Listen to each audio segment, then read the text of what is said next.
വർഷത്തെ നിങ്ങൾ ആരും മറന്നു പോകില്ല. ആമേ, നാം നിൽക്കുന്നത് 5ാമത്തെ കഷ്ടതയിലാണെങ്കിലും 5ാമത്തെ മുദ്രക്കകത്താണെങ്കിലും ദൈവ പൈതലേ, നീ മറന്നു പോകരുത്.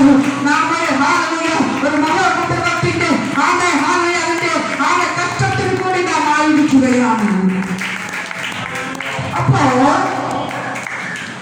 മധ്യാകാശത്തിൽ നാം ഇങ്ങനെ പ്രതിസന്ധി കഷ്ടതയേറി പിന്നി പൊട്ടി യേശുവേ അങ്ങ് ലോകമങ്ങ് അവസാനിച്ചാൽ മതി, ഇനി സഹിക്കാൻ വയ്യ. ലോകത്തിൽ സുവിശേഷം എത്തുമ്പോൾ ആമേൻ ഒരു ശബ്ദം കേൾക്കും. ഹല്ലേലൂയ, ശക്തിയോടെ ആമേൻ. അത് അങ്ങനെ നിൽക്കട്ടെ. 6ാം മുദ്ര പൊട്ടിച്ചപ്പോൾ വലിയൊരു ഭൂകമ്പമുണ്ടായി. സൂര്യൻ കരിമ്പട പോലെ കറുത്തു, ചന്ദ്രൻ മുഴുവൻ രക്തതുല്യമായി തീർന്നു. അത്തിവൃക്ഷം പെരുങ്കാറ്റ് കൊണ്ട് കുലുങ്ങിയിട്ട് കായ് ഉതിർക്കുന്നത് പോലെ ആകാശത്തിലെ നക്ഷത്രങ്ങൾ ഭൂമിയിൽ വീണു. പുസ്തകം ചുരുട്ടും പോലെ ആകാശം മാറിപ്പോയി. ഹല്ലേലൂയ. അപ്പോൾ ആമേൻ ഈ അതിന് മഹാഉപദ്രവ കാലഘട്ടം കടന്നു വരുമ്പോൾ ആമേൻ നാം മനസ്സിലാക്കുക, ഒരു മഹോപദ്രവം, അതായത് മധ്യാകാശത്തിന് ശേഷം, ആമേൻ മധ്യാകാശത്തിന് ശേഷമാണ് ഇനി നാം പോകുന്നത്. അപ്പൊ ഇതുവരെ കേട്ടത് നാം അതിൽ കൂടി ആയിരുന്നു, മറന്നു പോകരുത്. നാം ഇവിടെ നാം ഈ കഷ്ടത്തിൽ കൂടി, ഒരു മഹാഉപദ്രവ കഷ്ടത്തിൽ കൂടി നാം ആയിരിക്കുന്നു. എന്നാൽ യേശു മധ്യാകാശത്തിൽ വന്നു. ആമേ, അപ്പോൾ അതിനുശേഷം അതിലേക്ക് വരാം, വീണ്ടും മടങ്ങി വരാം. ആമേ, അപ്പോൾ അതിനുശേഷം 6ാം മുദ്ര പൊട്ടിച്ച വലിയൊരു ഭൂകമ്പമുണ്ടായി. സൂര്യൻ കരിമ്പട പോലെ കറുത്തു. അപ്പോൾ ഈ പ്രകാശം തരുന്ന സൂര്യൻ എന്ത് ചെയ്യും? കറുത്തു പോകും, അല്ലെ? കറുത്തു പോകും. ചന്ദ്രൻ മുഴുവൻ രക്തതുല്യമായി തീർന്നു. അത്തിവൃക്ഷം പെരുങ്കാറ്റ് കൊണ്ട് കുലുങ്ങിയിട്ട് കായ് ഉതിർക്കുന്ന പോലെ ആകാശത്തിലെ നക്ഷത്രങ്ങൾ ഭൂമിയിലേക്ക് വീഴും. ഹല്ലേലൂയ. അതാണ് ഫലങ്ങൾ പഴുത്ത് ഉലഞ്ഞു നിൽക്കുന്ന മാമ്പഴം. അതിൽ നിൽക്കും, എത്ര ദിവസം നിൽക്കും? നിൽക്കാൻ അതിനൊരു പരിധിയുണ്ട്. അതുപോലെ ആമേ സൂര്യൻ കറുത്തു പോകും. കറങ്ങി പ്രകാശം തരുന്ന സൂര്യൻ എന്ത് ചെയ്യും? അന്നാളുകൾ പ്രകാശം നമുക്ക് തരത്തില്ല, അത് കറുത്തു പോകും. ആകാശത്തിലെ നക്ഷത്രങ്ങൾ പ്രകാശമായി നിൽക്കുന്ന ആമേ ആ ഗോളങ്ങൾ എന്ത് ചെയ്യും? അത് ആമേ ഫലങ്ങൾ ഉതിർന്നു വീഴുന്നത് പോലെ അത് ഭൂമിയിൽ വീഴും. പുസ്തക ചുരുട്ടും പോലെ ആകാശം മാറിപ്പോയി. അപ്പൊ ഭൂമി അവിടെ ഉണ്ട്, മറന്നു പോകരുത്. അപ്പൊ വെളിപ്പാട് പുസ്തകം 21-ാം അധ്യായം വ്യക്തമാക്കി, ഞാൻ പുതിയ ആകാശവും പുതിയ ഭൂമി കണ്ടു. അത് ആമേ അതവിടെ നിൽക്കട്ടെ, ഇവർക്കുള്ളതല്ല, അല്ലെങ്കിൽ ഒരു മഹാപുത്ര കാലഘട്ടത്തിൽ അവർക്ക് ഉള്ളതല്ല, അതിനകത്തും ഉണ്ട്. ആമേ, അത് നമുക്ക് പഠിച്ചു വരുമ്പോൾ മനസ്സിലാകും. അപ്പോൾ അതിലൊരു പുതിയൊരു ആകാശം ഭൂമിയുണ്ട്, അതവിടെ നിൽക്കട്ടെ. ആമേ, ഇത് ആമേ മഹാപുത്ര കാലഘട്ടം വരുമ്പോൾ ഈ പ്രകാശം മാറിപ്പോകും. ആമേ, നക്ഷത്രം താഴേക്ക് വീഴും. ആമേ, ആകാശം പുസ്തകം ചുരുട്ടുന്നത് പോലെ, അല്ലെ? പുസ്തകം ചുരുട്ടും പോലെ. അപ്പോ ഈ ആകാശം മാറിപ്പോയാൽ, എല്ലാവരും ഒന്നുകൂടി ശ്രദ്ധിക്കണേ, ഈ ആകാശം ഒന്ന് മാറിപ്പോയാൽ നമുക്ക് മേളിലോട്ട് നോക്കിയാൽ എന്ത് കാണും? ഇരുട്ട്. എന്ത് കാണും? ഇരുട്ട്. പിന്നെ ഈ പ്രകാശം കാണാൻ പറ്റത്തില്ല, നക്ഷത്രത്തിനെ കാണാൻ പറ്റത്തില്ല, മേഘത്തിനെ കാണാൻ പറ്റത്തില്ല, ആമേ പക്ഷികൾ പറക്കുന്നത് കാണാൻ പറ്റത്തില്ല, പ്രകൃതിരമണീയമായ സംഭവങ്ങൾ ആകാശത്തുണ്ട്. ഇതൊന്നും മനുഷ്യർക്ക് കാണാൻ പറ്റത്തില്ല. കാരണം അവൻ പുസ്തകം ചുരുട്ടും പോലെ ഈ ആകാശം അങ്ങ് ചുരുട്ടും. അതിനു മുൻപായി തന്നെ നക്ഷത്രങ്ങളൊക്കെ ഭൂമി വരും. ഭൂമി അവിടെ ഉണ്ട്, മറന്നു പോകുന്നു. ഭൂമി അവിടെ ഉണ്ട്, ഭൂമിയിൽ കുറച്ച് പേരുമുണ്ട്. ഹല്ലേലൂയ, ശക്തിയോടെ. അപ്പോ ഭൂമി അവിടെ ഉണ്ട്, ഭൂമിയിൽ മനുഷ്യരുമുണ്ട്, നമ്മളില്ല. ഹല്ലേലൂയ, ശക്തിയോടെ. അപ്പൊ ഭൂമി അവിടെ ഉണ്ട്, ആകാശത്തെ ചുരുട്ടിയുള്ളൂ, ഭൂമിയിലുണ്ട്. ഈ ഇരുട്ടിൽ കിടക്കുന്നവർ ആരൊക്കെ? ഇരുട്ടിൽ ആരൊക്കെ കിടക്കുന്നത്? നമ്മൾ വചനം പഠിക്കുന്നില്ല, പറഞ്ഞോട്ടെ, സമയമില്ല. ഇഷ്ടമുണ്ട്. മന്ത്രവാദികള്, ദൈവത്തെ അറിയാത്ത ജാതികള്, വിഗ്രഹാരാധികള്, അല്ലേ? അല്പവിശ്വാസികള്. ആമേ. ഒന്നുകൂടി ഈ ഒരു സത്യം കൂടി നിങ്ങൾ മനസ്സിലാക്കണം. ഒന്നുകൂടി പറഞ്ഞോളോട്ടെ. അവനകത്ത് രണ്ട് കാര്യം ഞാൻ പറയാൻ പോകുന്നു. നമുക്കറിയാം, ദുഷ്ടന്മാർ, മന്ത്രവാദികള്, വിഗ്രഹാരാധികള്, ദൈവത്തിന് വിരുദ്ധമായിട്ട് പ്രവർത്തിക്കുന്ന ജാതികള്, ഒക്കെ മറ്റു പലരുണ്ട്. അതുപോലെ അല്പവിശ്വാസികൾ.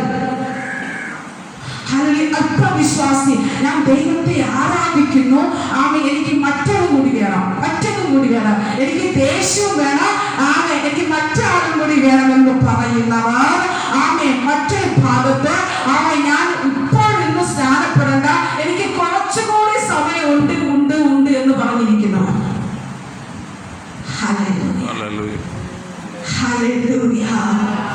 അത് ദൈവത്തിന്റെ വിധിയല്ല. ദൈവം വിളിക്കേണ്ടവരെയും ദൈവം സ്നാനപ്പെടുത്തേണ്ടവരെയും ദൈവത്തിന്റെ കാലത്തിന് മുമ്പ് സ്നാനപ്പെടുത്തും. പക്ഷേ സ്വയം എനിക്ക് അല്പം കൂടി സമയമുണ്ട്, എന്റെ മക്കളുടെ കാര്യം ഒന്ന് കഴിഞ്ഞോട്ടെ, എന്റെ മക്കൾ ഒന്നുകൂടി ഒന്ന് ഭയങ്കര കഷ്ടമാണ് കേട്ടോ. കാരണം ഭയങ്കര പ്രയാസം വരും കാഹളം കേൾക്കുമ്പോൾ. കാരണം അവർക്ക് സത്യം അറിയാം. ഇവർക്ക് സത്യം അറിയാം. സ്നാനപ്പെടണമെന്നും യേശുവിനെ ആരാധിക്കണമെന്നും പരിശുദ്ധമ പ്രാപിക്കണമെന്നും എങ്കിൽ മാത്രമേ സ്വർഗത്തിൽ പോകാൻ പറ്റുമെന്നും അറിയാം. പക്ഷെ അറിഞ്ഞിട്ടും അറിയാതെ നിൽക്കുന്നവർ ഭയങ്കര കഷ്ടമാണ്. അതെനിക്ക് ആ വെളിപ്പാട് എനിക്ക് കിട്ടിയ ഭയങ്കര ഹൃദയത്തിൽ വേദന. എന്തെന്നറിയാമോ? പരിശുദ്ധാത്മാവിന്റെ വേദന. അപ്പോ എനിക്ക് തോന്നുന്നു അങ്ങനെയുള്ളവർക്കാണ്, അല്ലെങ്കിൽ എനിക്ക് അങ്ങനെ ഒരു വെളിപ്പാട് കിട്ടത്തില്ല. ഞാൻ അല്പം കൂടിയൊന്ന് കുറച്ചുകൂടി ഒന്ന് ശ്രമിക്കണമേ. ദൈവം വിളിക്കുന്ന സമയത്ത്, ദൈവം നിന്നെ തിരഞ്ഞെടുക്കുന്ന സമയത്ത്, ദൈവം നിന്നെ വെള്ളം കാണിക്കുന്ന സമയത്ത്, നിനക്ക് ദൈവം ദർശനം തരുന്ന സമയത്ത്, നിനക്ക് വെളിപ്പാട് തരുന്ന സമയത്ത്, നീ യേശുവിനോട് ചേർന്നിരിക്കണം, നീ യേശുവിനെ ആരാധിച്ചിരിക്കണം. നിന്റെ വിധിക്കായി നിന്റെ ആത്മാവിനെ നീ വിധിക്കരുത്. എന്താണ്? നിന്റെ വിധിക്കായി നിന്റെ ആത്മാവിനെ സ്വയം വിധിക്കരുത്, സ്വയം കൊല്ലരുത്, സ്വയം നശിപ്പിക്കരുത്. ഇതാരും തെറ്റിദ്ധരിക്കരുത്, വേറെ ഏറ്റെടുക്കുകയും ചെയ്ത്. കാരണം ദൈവം തന്ന വെളിപ്പാടാണ്. എനിക്ക് ആ സമയത്ത് ഇത് കിട്ടിയ സമയമാണ് എനിക്ക് ഭയങ്കര വേദന തോന്നി. അപ്പോ അത് ആ സമയം അങ്ങനെയുള്ളവർക്ക് ഭയങ്കര വേദനയാണ്, അവർക്ക് സഹിക്കാൻ പറ്റത്തില്ല. വായിക്കുമ്പോൾ വ്യക്തമായി അറിയാം അവർക്ക്. അപ്പൊ അവർക്ക് എന്തുണ്ട്? സത്യം അറിഞ്ഞവർ, സത്യത്തിൽ യേശുവേ ഇതാണ് സത്യമെന്ന് എനിക്കറിയാം.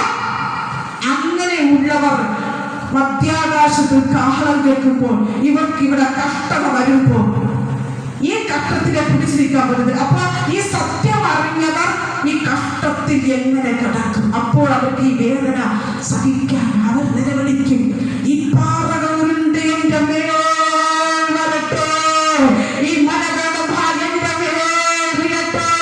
അന്നവർ മരണം അന്വേഷിക്കും, മരണം മാറിപ്പോകും.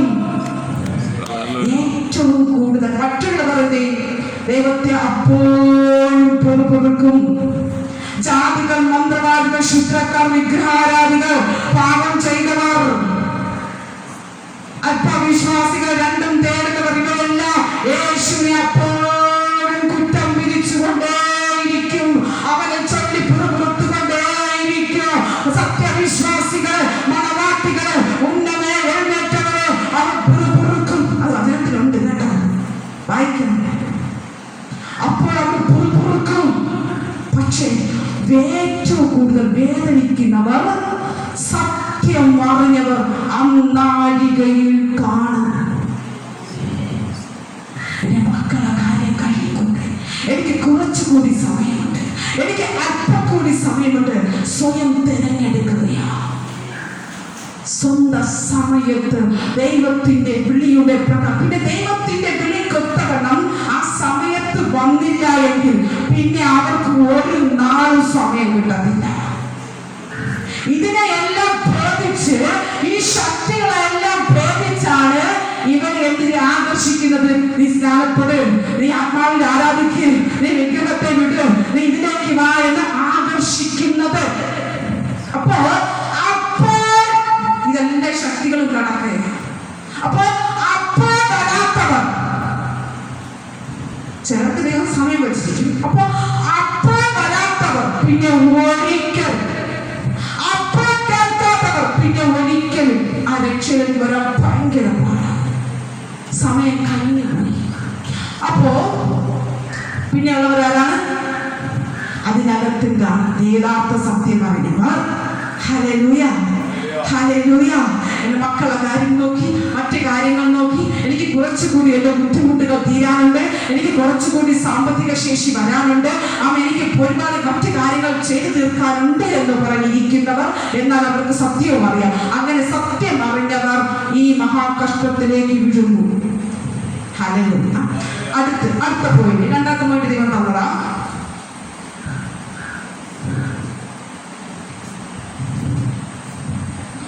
അത് വിശ്വസിക്കാം. ഇതെനിക്ക് പരിശുദ്ധാത്മാവ് വെളിപ്പാടിൽ കൂടി എനിക്ക് തന്ന കാര്യമാണ് ഞാൻ പറയുന്നത്. അടുത്തത് ഇസ്രായേൽ ഗോത്രക്കാർ. ഹല്ലേലൂയ. എല്ലാവരും നോക്കി. ഹല്ലേലൂയ. ഇസ്രായേൽ ഗോത്രക്കാർ. എത്ര ഗോത്രങ്ങൾ? 12. അപ്പോ ഈ 12 ഗോത്രക്കാർ കർത്താവിനോട് ചോദിച്ചു, കർത്താവേ, ഇവരെയും അല്ലെങ്കിൽ ദൈവം മുദ്രയിട്ടിട്ട് അല്ലെങ്കിൽ ഇവരെയും വേർതിരിക്കേണ്ടവരല്ല. ഇല്ല, ദൈവത്തിന് അവരെ ആവശ്യം. എപ്പോ?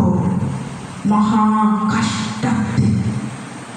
എന്തുകൊണ്ട് അവർ ഉയർത്തെഴുന്നേൽപ്പോ അല്ലെങ്കിൽ മധ്യാകാശത്തിൽ വന്നില്ല? എനിക്ക് 1 മണിക്കൂർ എടുക്കും തോന്നുന്നു, 11 അപ്പോ എന്തുകൊണ്ട് അവർ വന്നില്ല? അവർ ഇപ്പോഴും യേശുവിനെ കാത്തിരിക്കുകയാണ്. എന്തിനു വേണ്ടി അറിയാമോ? ഇപ്പോഴും കന്യകയായി അവർ വിവാഹം കഴിക്കാതെ യേശു ജനിക്കുമെന്ന് കാത്തിരിക്കുന്ന ഗോത്രവർഗ്ഗക്കാരുണ്ട്. യേശു ഇനിയെ വരത്തുള്ളൂ വിശ്വസിച്ചിരിക്കുന്നവരുണ്ട്. യേശുവിനെ അവർ ആ രീതിയിലൊക്കെ നടക്കുന്നുവെങ്കിലും അവർ ദൈവത്തിന്റെ അല്ലെങ്കിൽ മറ്റു കാര്യങ്ങൾ ചെയ്യാത്തവരാണ്. പാപം ചെയ്തവർ തന്നെ ഞാൻ പറയുന്നു. പക്ഷേ എന്നാൽ ഏറ്റവും അധികം സ്നേഹിക്കുന്നത്, ദൈവത്തിന്റെ അടുത്തിരുന്ന താൻ ഏറ്റവും സ്നേഹിക്കുന്നത് ഗോത്രക്കാരെയായിരുന്നു. 12 ഗോത്രക്കാരെയായിരുന്നു.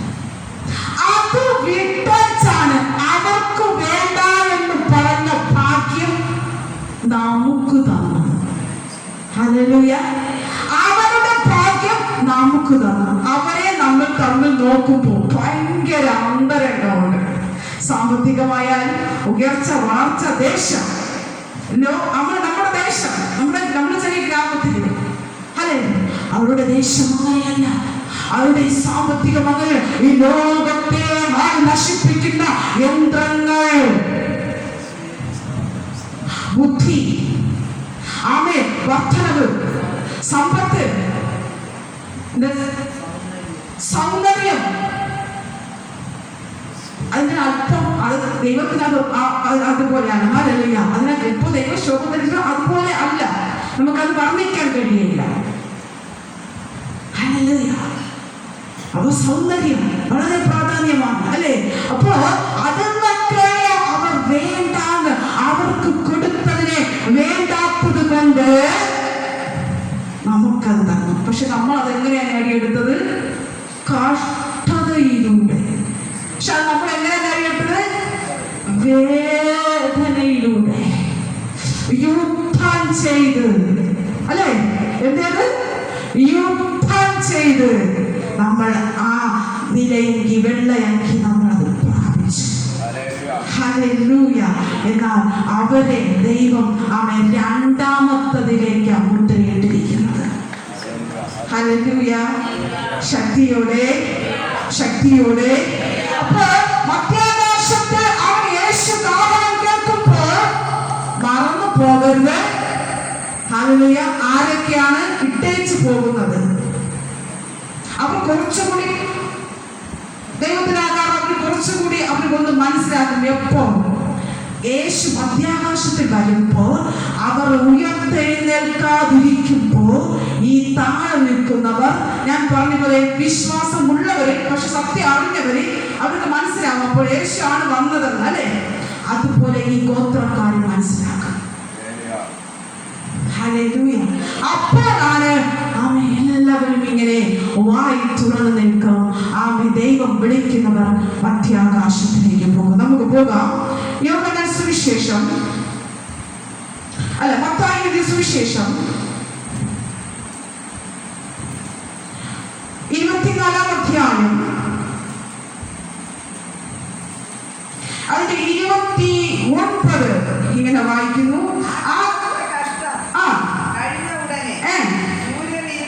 അപ്പോ ദൈവ പൈതലേ, ആ കാലത്തിലെ കഷ്ടം കഴിയുമ്പോൾ സൂര്യൻ ഇരുണ്ടു പോകും.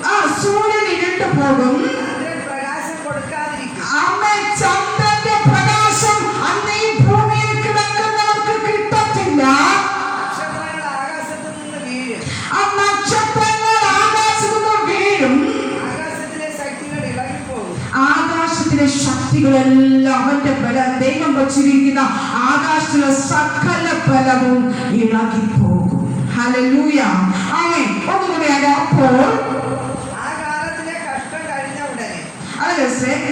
അപ്പോൾ അപ്പോൾ മനുഷ്യപുത്രന്റെ അടയാളം ആകാശത്ത് വിളങ്ങും. അപ്പോൾ ആകാശത്ത് വിളങ്ങും.